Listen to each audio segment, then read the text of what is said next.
welcome back to Textory. Another episode, another slay. I don't know. I don't think that's what people say anymore. Before we jump into it, don't forget to check out my Patreon at patreon.com/textory for text-related stuff and not related stuff that I find cool. And just if you want to support this podcast, make sure it is still going, because we don't get that many sponsors, let me be honest with you. Go and head to that Patreon and check it out. Maybe you'll find something you like there. So today, maybe you're a bit confused by today's episode's title, because I don't think it's a word that we use anymore. But before we actually get into the text, let's discuss the surrounding context. So I find it really interesting how things that were extremely popular in the past, that were sort of staples of culture, they just sort of fall into obscurity. You know, there is TV series that our parents were obsessed with that we don't even know about, we don't even remember, we don't care. There is products that people in the past have used and everyone knew what they were, and now we're not even familiar with them.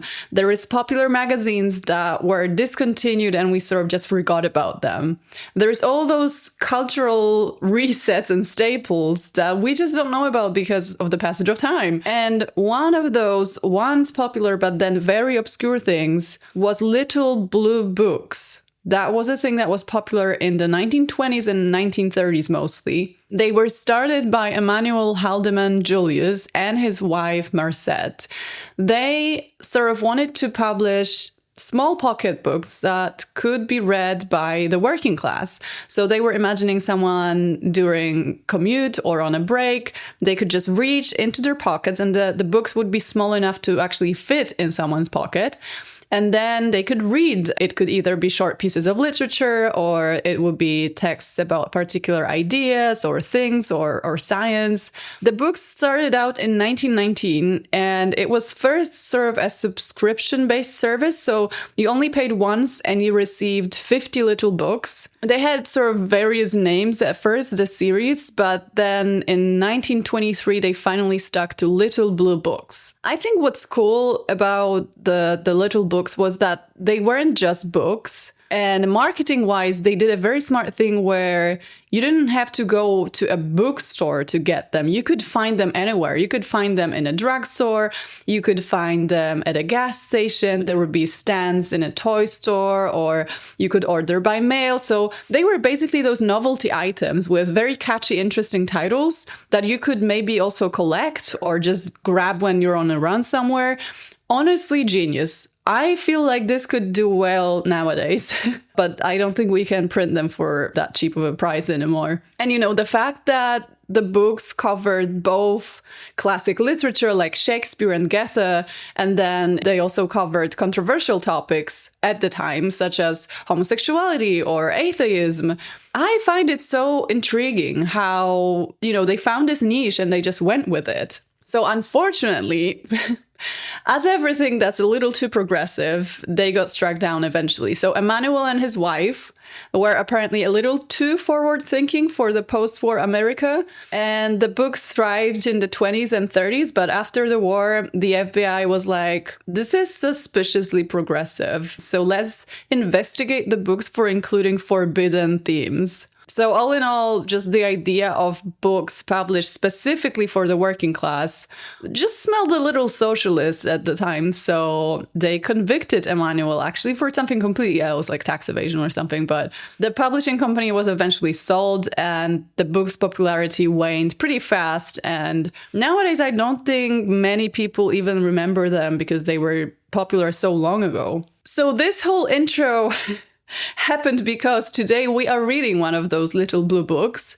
one that was published in 1926, and this one is called How to Win a Mate, The Art of Courtship. It was written by Clement Wood, who, interestingly, here is a little fun tidbit, he actually married another writer for the little blue books, Gloria Goddard, so they both kind of had the same job, even though I don't think the writers actually, you know, like sat in an office together. I think they were just hired for those little texts, or maybe they submitted the text. But either way, both him and his wife were writers for the Little Blue Books. This book is obviously this man's very subjective tips and opinions. But I find it so interesting that because it was published as a little blue book, which was already quite a progressive series, it is quite bold and it's not as conservative as you would expect from a 1920s guide to, flirting and building relationships. So let's dive into it then. The origin of wooing. The normal man must woo the woman who attracts him because of an instinct planted deep in his nature,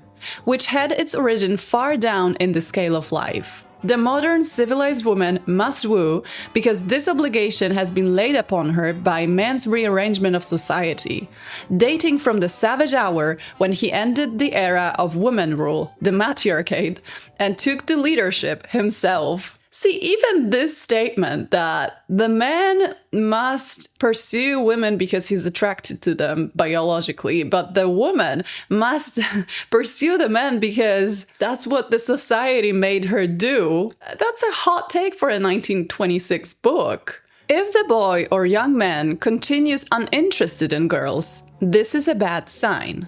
It may be bashfulness. We will take up that symptom and its cure later. It may indicate some inner twist, which makes him prefer his own company, or that of members of his own sex, to female company. Okay, gay mentions. Every time homosexuality is mentioned in old texts, regardless of the tone, which usually obviously is negative, I'm still surprised that I even touched on that topic because it was so sensitive, as it still is nowadays for some reason, but that I'm always kind of surprised that they just talk about it casually. It happened also in one of the books that we read last season about women and men that other women and men should not marry, and there was a mention of lesbianism.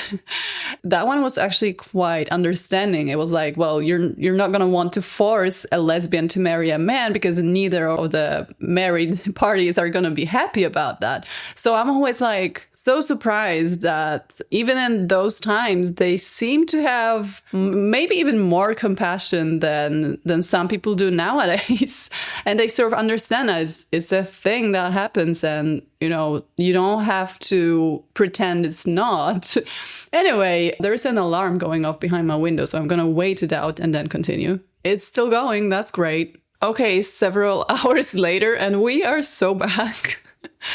Anyway, let's get back to reading the text. Today, contrary to the custom in the subhuman world and among the earliest savage men, women must woo as well as men. The reason lies in men's alteration of the standards of society. What does that mean?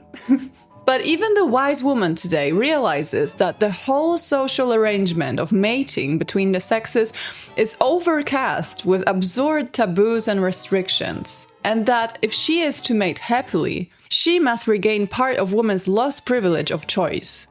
There is nothing unladylike in her doing the choosing, in her unostentatious wooing, and, if necessary, in her proposing marriage herself. We will take up woman as a wooer later.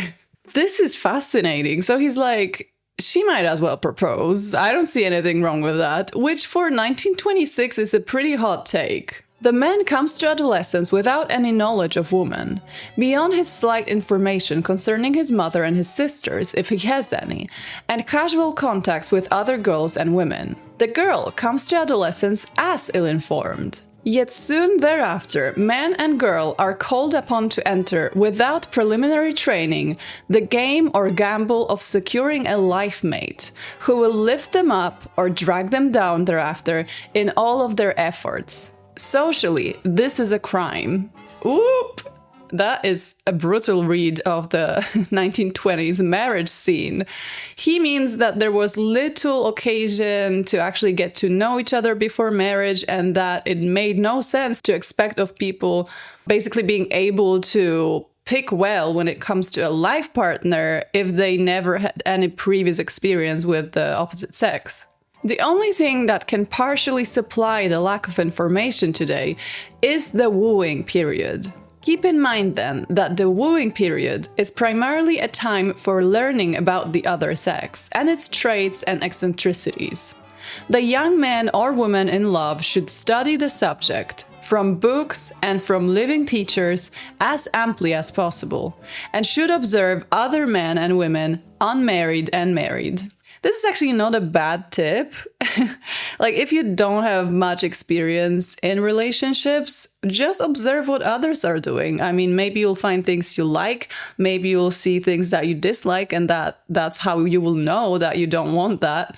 That's a good tip, to be honest, especially in 1920s when your dating pool was very limited and all you could do was just stare at others. When should one woo and marry? Are early or late marriages advisable? Here, society's present financial arrangement comes in. Unless the man or woman is wealthy already, and few are, the man cannot afford to support a wife in professional or white-collared business life until he is from 25 to 30. Marriage on a very small income may work out successfully. In the majority of cases, it does not. The girl who marries at 18 has hardly had time to know her own mind yet. There are arguments for waiting until she is 22 to 25, or even older.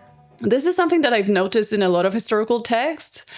Most people, at least on paper, were against early marriage. It was considered irresponsible, it was considered too hasty, it was considered financially unstable. So apart from maybe being able to produce an heir, it wasn't really considered a good choice to get married early. Early as in like late teens, let's say.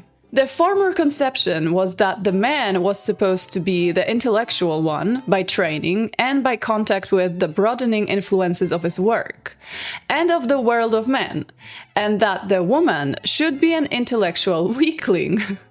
Woman is no longer forbidden an education. The ideal mating is where the man and woman are equally interested and intelligent in the business welfare, and are, in effect, partners, as they must be in results. Again, this is kind of a good tip. Like, I think intellectually, if you're on the same level, it's so much easier to build a real partnership, because if one does not really think like the other, maybe that could be an issue. I'm not saying that it's impossible, but it probably makes things easier when you can communicate with your partner sort of on the same level. It's also interesting that that was not the case before, because women were just not expected to be smart or educated. So it was perhaps a new take to seek a partner who's intellectually similar to you, or has similar intellectual interests, let's say. Should a girl marry only a man well able to support her? Should a man marry only a girl who is well off financially? These questions would be absurd if current standards of society did not let them largely dictate many of the most unhappy marriages among us. One should marry for love, primarily and almost entirely. Again, this is a pretty fresh take for 1920s, because even though Victorians liked writing about love and Edwardians also enjoyed their love stories, in the society there was definitely this idea that marriage was mostly just a very profitable contract that you had to fulfill. And I mean, no wonder, because it was a tough time for people, but it definitely did not seem the most important thing to be in love with your marriage partner. Whereas here, he's like, only marry for love. Of all errors achieved in mating, perhaps marrying to reform a man is the worst. If a man cannot overcome his pet vices during the courting period, when he is free to fight the battle out within himself, it is almost a sure bet he will not alter after marriage. This is something that modern dating advice says a lot. Do not go for someone's potential. I can change him. No, you can't. Okay, this I was a bit confused about, because I had no idea what he means, but it becomes clear pretty fast that he's talking about premarital sex. Should a man be married who has sowed his wild oats? Or should a girl insist upon the man's coming to the mating pure?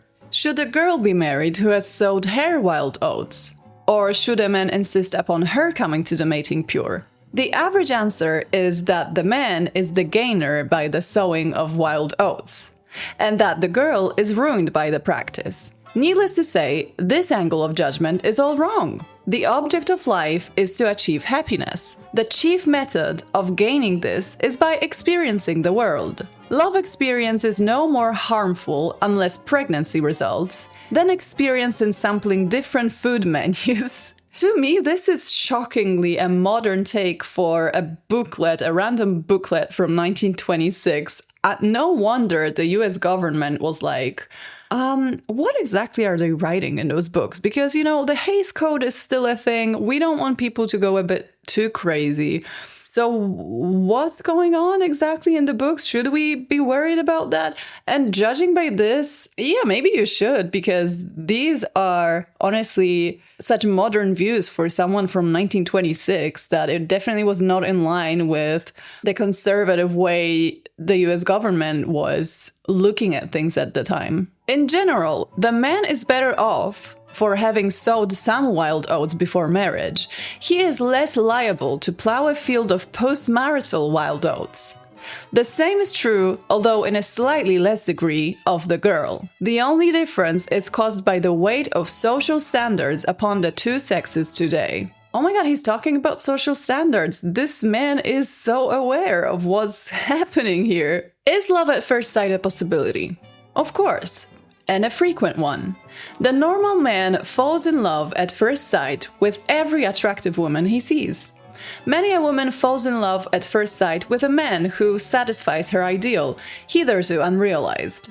If both feel the emotion simultaneously, we have the perfect case. The subsequent wooing will indicate whether this is enduring love or an illusion. Should a man or woman woo several persons at once? In general, especially in the earlier stages of the wooing, this is an advantage. If you wish to buy a jewel, you are wise if you examine several before making your final choice.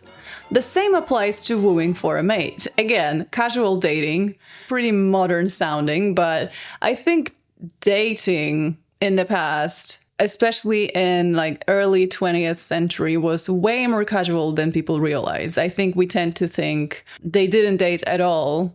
And now it's a helicopter. Oh my god, what's going on today? Whereas they actually did, and in most cases they saw several people at once, and it was super casual, and there were no attachments, nobody cared. It was more like flirting, just casual flirting, really.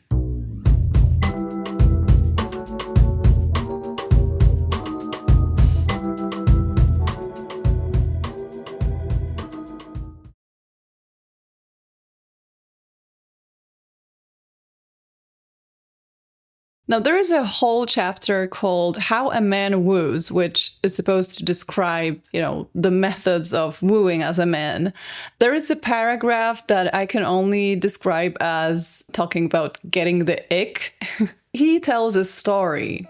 6 months ago, a girl whom I know met a young man of good family, fairly well-to-do, fairly educated, a couple of college degrees, I think, and a man who had traveled rather extensively in Europe and South America. He played a good hand of bridge, was interested in the same artistic things that the girl was, and was smitten with her from the first. After playing around with him for a couple of months, she refused to see him thereafter, except in a large party, and absolutely refused to let him court her further. The reason can be gathered from this typical specimen of his conversation.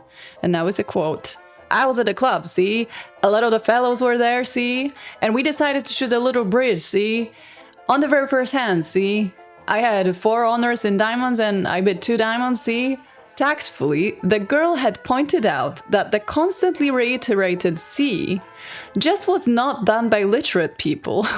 The man could not or would not change it, and yet that small irksome trait was what cost him the girl he wanted. This is too real. There's something about first impressions that is probably the reason why we tend to refuse people so early on, because we just can't get past those little things.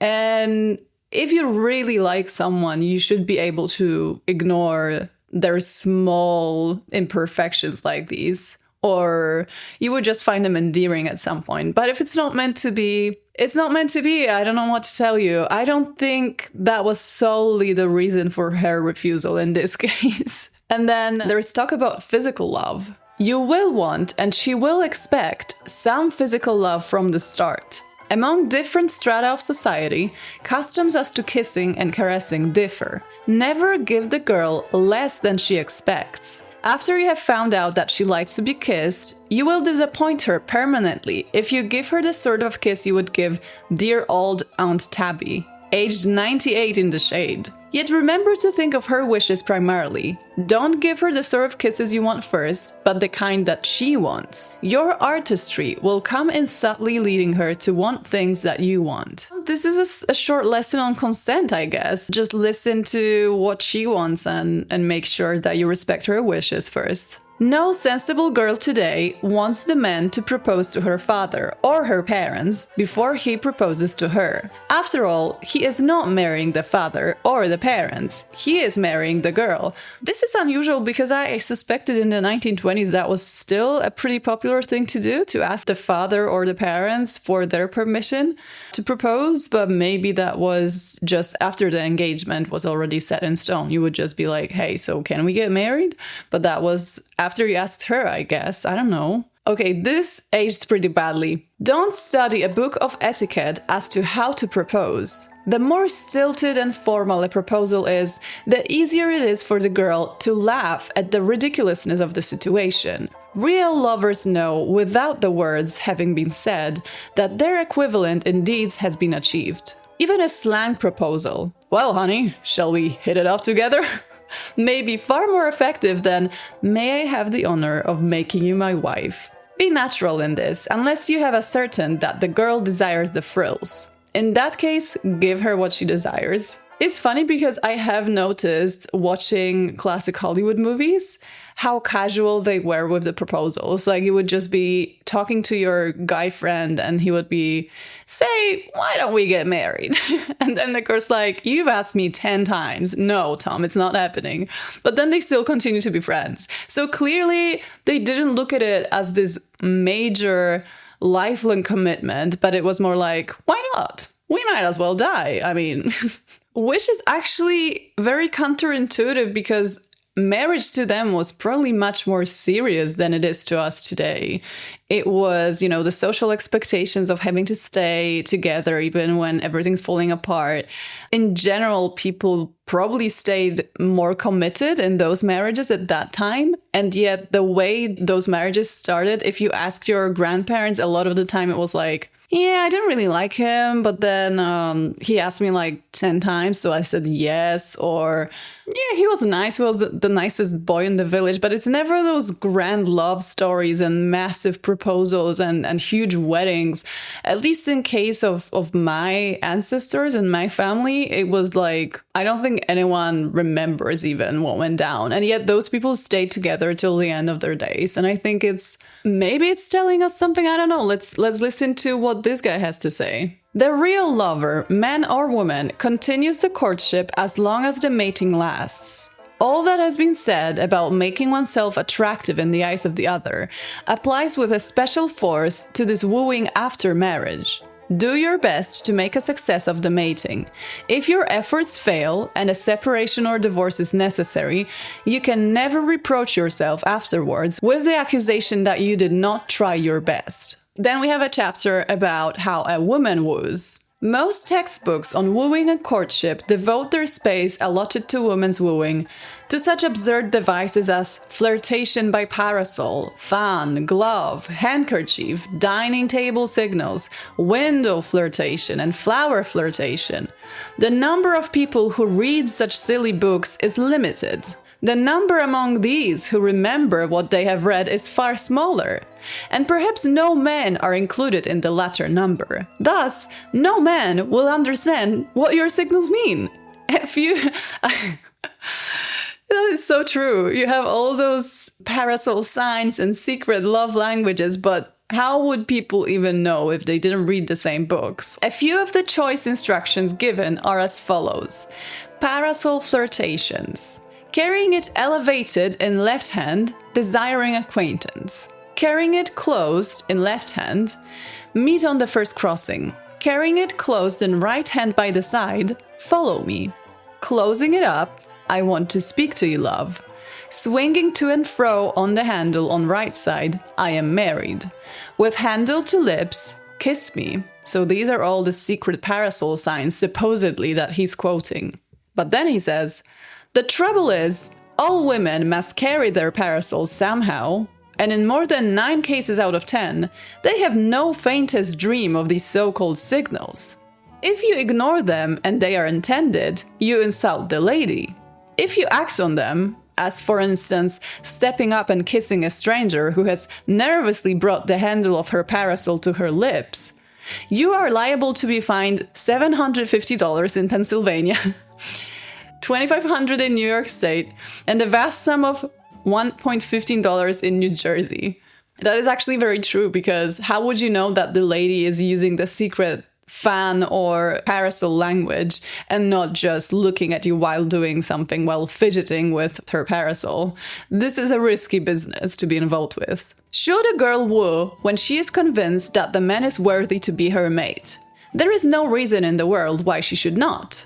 Her wooing should, as a rule, be less obtrusive and more subtle than a man's. But once having decided that she desires a man for a mate, she should use every method of proving herself his invaluable companion, a campaign that the man should use in a similar situation. The old-fashioned training of girls developed them into nice girls, with Victorian prejudices, ignorant of everything essential to life. The pendulum has swung to the other extreme. The modern generation of petters and neckers, who have the forefront of today's picture, are the very reverse of this. So he's talking about something that we have discussed before in our episodes about 1950s dating, which is the petting and the necking. So basically physical love that is not too sexual, but it also kind of is sexual. But it was still within the norms of society to be doing that, but it was also a little scandalous. It's difficult. Just get back to that episode. I think that was season 1. And hear for yourself what I was talking about. Unless you desire your man to continue to divide womankind into 2 classes, nice women like his wife, to whom he may not tell a clever risk story, whom he will love physically only in a nice way, and the other type of women, to whom he probably will turn sooner or later, and thereafter increasingly, for the solid human comfort of utter physical mating, unless you wish your husband to share his physical love with less worthy and more human women, you had best get over your niceness as soon as possible and graduate into the class of human beings. This one has left me slightly confused, but I think in general he means to not pretend to be timid and just show your real character, but the way he says it is he threatens the women that their husbands are gonna cheat on them. So this is not nice. If a girl has had a normal rearing, she will not make the mistake of thinking that the Puritans were right, that bodies end at the neck and at the shoe tops with nothing between. So again, he's like encouraging women to maybe embrace their sexuality, but the way he does that is a little offensive, because he's like, if you're not gonna give it to him, he's gonna find it somewhere else. Moving on to engagements. Should an engagement be short or long? What is the proper length for the happiness of the parties involved? Especially in old-fashioned country districts, long engagements are often known and laughed at. Okay, that's interesting. Long engagements are not wise. If the two are separated by distance, if, for instance, the young man goes to the city to make his financial way so that marriage is possible, there is strong chance that either he or she will find a more suitable mate. In such cases, if the original engagement is carried out, happiness is almost inevitable, and the breaking of the engagement may bring unhappiness to at least one of the parties concerned. I have a feeling there is something here said about long-distance relationships, but I don't really understand what he's saying here. So if two are separated by distance, so the guy goes off to the city to make money, there is a strong chance that they will find a more suitable mate. But then if the original engagement is carried out, happiness is almost inevitable. So what is he saying? Should they stay together or shouldn't they? I think the takeaway from this is long engagements are not wise, right? But then he says, too brief engagements are at times more dangerous. This is especially true where the man and girl have not known each other before. The wisest thing, and this kind of changes my perspective on the way he saw short and long engagements. The wisest thing is to let the engagement last a month or longer. And then, if the mating is desired, take the plunge even on a moderate income, then risk the danger of letting the engagement become a tedious habit. I thought when he said short engagements, he meant like, I don't know, half a year, but he's like, listen, engagement should be at least a month, which makes me think, what was he referring to as brief engagements? Was that like a week? What is he talking about? Anyway, he ends by saying, when you have made yourself an artist in wooing, both in theory and practice, do not be stingy with your lore, but pass it on to other men and women who lack it. For only the great in love are great in life and great in joy. Okay, this is a cute little phrase for the end of this text. What do you guys think? I think in many ways I was surprised at how modern sounding this little booklet was, because I don't know, there's things in old books, especially regarding relationships between people, that often sound very outdated, and their priorities were completely different from our priorities. So then you read something like that and you're like, wait, this is actually not stupid. A lot of that stuff is obviously, you can tell it was written by a man in the 1920s, but then a lot of the stuff, I'm like, was that sort of a common consensus, or was that just his original unique views that he then featured in this little booklet? Because it's difficult to tell where his views ended and where the views of the contemporaries started. You know what I'm saying? Does that make sense? I mean, there are certain views that were probably held by most in that generation, and yet he still sounds like he probably thought things differently than them. I am a bit torn between this vision of like the roaring 20s with the flappers and rouged knees and all that stuff, because that definitely did happen, and there was a massive sort of societal revolution surrounding those sort of sensitivities. But also at the same time, there was still this notion of a woman being sort of a stay-at-home carer of the house, maybe not as involved in the workplace as the men were, maybe not being as politically active. And that was slowly shifting, but still, I think, even compared to after-war booklets on similar topics, that is quite surprising. Or maybe it's just me having a completely wrong notion of what people thought in the 1920s, but basing it on the other things that I have read from the era, I do find it quite surprising how progressive that was. So that was it for this episode. As always, let me know what you thought, and don't forget to check out the Patreon at patreon.com/textry, and I'll hear you in another episode. Bye!